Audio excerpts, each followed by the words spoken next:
अगर आपने नीट 2020 की काउंसलिंग ठीक से नहीं की तो जो 2-3 साल आपने तैयारी की है, मेहनत की है, वो सभी पे पानी फिर सकता है। जी हाँ, और यहाँ तक कि अगर आपको सीट मिलती है और उसका इस्तेमाल आपने सही से नहीं किया तो आपके 1 लाख रुपए तक भी डूब सकते हैं। जानेंगे इस वीडियो में पूरी नीट 2020 की काउंसलिंग की प्रोसीड्योर। तो चलिए शुरू करते हैं बॉयज़ एंड गर्ल्स। पहले जानते हैं कि इसमें एलिजिबल कौन है। ओके, तो वो सारे स्टूडेंट जो कि नीट 2020 में क्वालिफाइड हैं और नीट 2020 जो कि एनटीए के द्वारा कंडक्ट की गई थी उसमें उन्हें रैंक लेटर या फिर रिज़ल्ट मिला है, वो अपना कट ऑफ रैंक से अगर ऊपर हैं तो वे बच्चे इसमें रजिस्टर करके चॉइस फिलिंग करके अपना काउंसलिंग कर सकते हैं। ऑलराइट, ये तो आप जान ही रहे हैं कि रैंक कार्ड कहाँ मिलेगा, इसके ऑफिशियल वेबसाइट पे मिलेगा। तो ये बेसिक सी डिटेल्स थी, आगे बढ़ते हैं। मेन अब हमारा बात आता है कि नीट 2020 की यूजी काउंसलिंग। जी हाँ, ये यूजी काउंसलिंग है, एक होती है पीजी काउंसलिंग, लेकिन आपको क्या करनी है UG means under graduate. Alright, अब हम देखते हैं कि ये जो यूजी काउंसलिंग है उसका जो फर्स्ट स्टेप है ये हम लोग कैसे करते हैं। तो जो फर्स्ट है वो है registration. Okay, at any cost आपको रजिस्ट्रेशन कहाँ करनी है, ये वाली वेबसाइट पे। ओके, mcc.nic.in पे, और किसी वेबसाइट पे मत कीजिएगा, बहुत सारे फ्रॉड वेबसाइट खुले होते हैं, सो बी अलर्ट।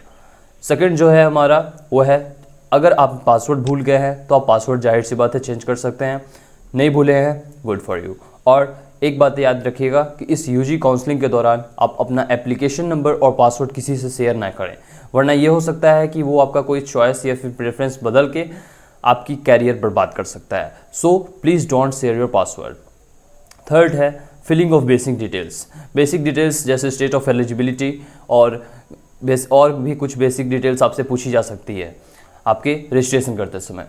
जो फोर्थ पॉइंट है payment. Okay, you will have to do the payment for the registration because you are taking part in the counselling of UG. Okay, NEET, so you will have to fourth payment. Fifth, what you are required, choice filling. It is the most important step in the procedure, so please do choice filling very carefully. तो choice filling आपको करनी है और उसके बाद आपको करनी है choice locking। तो इस दौरान में आपको अच्छा खासा समय मिलता है, आप सब कुछ सोच समझ के कर सकते हैं, किसी पेड काउंसलर के पास ना जाएं और अपने टाइम का बढ़िया से यूटिलाइज करके यूट्यूब पे रिसर्च करके इस चैनल पे मैं वीडियोस लाता रहूँगा। तो प्लीज़ आप लोग कमेंट करके ज़रूर बताइएगा कि ये वीडियोस आपको कैसे लग रहे हैं। तो आई होप आपको अच्छे लग रहे होंगे, तो लाइक कीजिए और कमेंट करके यार ज़रूर बताइएगा। चलिए अब देखिए, जैसे चॉइस लॉकिंग हो गई, अब उसके बाद आती है सीट अलॉटमेंट राउंड 1। जी हाँ, राउंड 1। तो इसमें सीट अलॉटमेंट राउंड 1, इसमें क्या होती है कि 2 केस होगी, या तो आपको सीट मिला या फिर आपको सीट नहीं मिला। ओके, तो अगर आपको सीट मिलती है तो सीट मिलने के बाद 2 ऑप्शन हो सकती है कि आपको उस कॉलेज में या तो जाना है या फिर नहीं जाना है। तो अगर उस कॉलेज में आप जाना चाहते हैं या फिर इस सीट को आप एक्सेप्ट करके आगे बढ़ना चाहते हैं सेकेंड राउंड के लिए, तो आपको as a security money 1 lakh rupees pay करने होंगे। Okay, and the fully procedure will be totally online, so be alert. तो आपको 1 लाख रुपये पेमेंट करने होंगे और उसके बाद फिर आपके पास 2 चॉइसेस आती हैं कि क्या आप उसी इंस्टीट्यूट में एडमिशन रहना चाहते हैं या फिर अपग्रेड करना चाहते हैं। For suppose your choice preference you have been allotted is 4th but you want to go up, then you will have to do upgradation, so you can get from 1 to 3 seats. Okay, so this is about upgradation.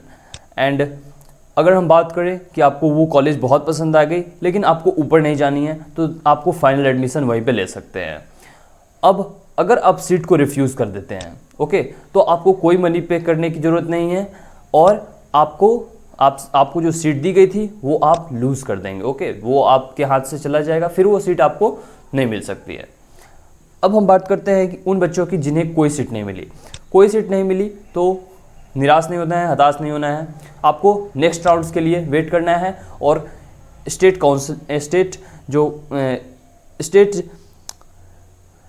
Counselling होगी उसमें भी आपको participate करनी है। Alright, अब हम बात करते हैं registration and choice filling for round 2। जी हाँ, राउंड 2 में अब कुछ आप तो बोलेंगे कि सर मैंने तो रजिस्ट्रेशन किया था। जी हाँ, किया था, लेकिन हम सारे केस को डिस्कस करेंगे कि जिसने पहले अप्लाई किया था राउंड 1 में, राउंड 2 में जिसने नहीं किया था। तो अगर हम बात करते हैं उन बच्चों की जिन्होंने पहले ऑलरेडी रजिस्टर किया था राउंड 1 में, ओके, सो उन बच्चों को राउंड 2 के लिए कोई रजिस्ट्रेशन करने की आवश्यकता नहीं है, उन्हें सिर्फ चॉइस फिलिंग करनी है, ओके, उन्हें सिर्फ चॉइस फिलिंग करनी है। रजिस्ट्रेशन किसे करनी है? जो राउंड 2 में फर्स्ट टाइम आ रहे हैं, ओके, फर्स्ट टाइम आ रहे हैं और वो न्यू हैं, तो उन बच्चों को अनरजिस्टर्ड बिफोर जो राउंड 1 थे उन्हें फ्रेश रजिस्ट्रेशन करना होगा, पेमेंट करना होगा, बेसिक डिटेल्स भरनी होंगी और फिर चॉइस फिल करनी होगी। अब देखिए, एक ये भी केस आता है कि अगर राउंड 1 में आपको सीट मिल चुकी है और आपने उसे एक्सेप्ट किया है, अपग्रेडेशन किए हुए हैं, तो आपको चॉइस फिल करना है। और अगर अपग्रेडेशन नहीं किए हैं आप, ओके, फॉर सपोज कि आपने सीट कंफर्म कर ली कि नहीं मुझे भाई जाना तो है इसी कॉलेज में, तो आप क्या करेंगे कि बस मुझे पसंद आ गई कॉलेज, बस मुझे यही रहने दो, तो फिर आपको कोई चॉइस फिल करने की ज़रूरत नहीं है। तो ये आपका रजिस्ट्रेशन हो गई राउंड 2 तक की। अब हम आगे बढ़ते हैं। वीडियोस पसंद आ रही हो तो प्लीज़ लाइक कर देना और चैनल को सब्सक्राइब कर लेना, इसमें बहुत इंपॉर्टेंट आपको नोटिफिकेशंस और वीडियोस मिलेंगे। सो अब बात आते हैं सीट अलॉटमेंट राउंड 2 की, ओके। तो जब सीट हमने अभी चॉइस फिलिंग ये सब कर ली राउंड 2 की, कुछ दिन बाद, 1-2 दिन बाद जब चॉइस लॉक हो जाएगी, उसके बाद आपको सीट अलॉटमेंट राउंड आएगा। तो सीट जो राउंड 2 है उसमें फिर आपको आता है कि जिन बच्चों ने राउंड 1 में अपग्रेडेशन का पार्ट चुना था, ओके, कि वो अपग्रेड करना चाहते हैं, तो अगर जो आपको कॉलेज मिल गई, अगर आपको कॉलेज मिली अपग्रेडेशन के बाद, तो फिर आपको कोई फीस तो पे नहीं कर दी है, लेकिन वो आपका फाइनल सीट होगा, ओके, फाइनल सीट होगा। और आपको 1 लाख पेमेंट नहीं करनी है। तो 1 लाख पेमेंट किन्हें करनी है? फॉर सपोज उन बच्चों को करनी है कि जिन्हें फर्स्ट राउंड में सीट नहीं मिली थी लेकिन सेकेंड राउंड में सीट मिल गई है। और एक बात और याद रखिएगा कि सुप्रीम कोर्ट का ये ऑर्डर है कि आपको सेकेंड राउंड में जो सीट मिली है वो फिक्स है, ओके, उसे आप उसको आप काट नहीं सकते हैं। तो इस बात को बहुत याद रखिएगा। और अगर आप काटते हैं मीन्स सेकेंड राउंड की seat, second round is a very risk, okay, यहाँ पे बहुत ज़्यादा रिस्क है।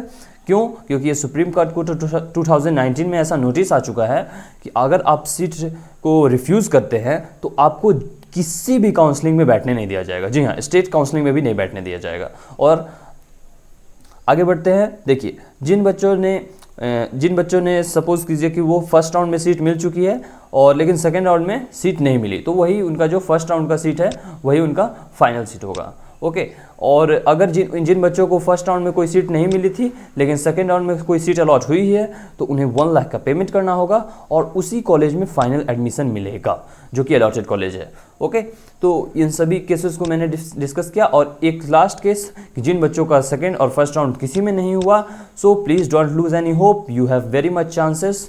तो वे मॉप अप राउंड में जा सकते हैं और उसके साथ साथ वो स्टेट इंजीनियरिंग भी अपने पार्ट बाई पार्ट कर सकते हैं। ये मैंने आपको बताया mainly AIQ all India quota के बारे में। मैं स्टेट इंजीनियरिंग से रिलेटेड वीडियोस आपको लाऊंगा। So please subscribe this channel and share this with your friends. और आप लोग कमेंट करके जरूर बताइएगा, अच्छा लगा तब भी, और अगर ख़राब लग रहा है तब भी कमेंट करके बताइएगा। So please subscribe and like and share with your friends and please comment कर देना यार। So that's all for today. Thank you everybody.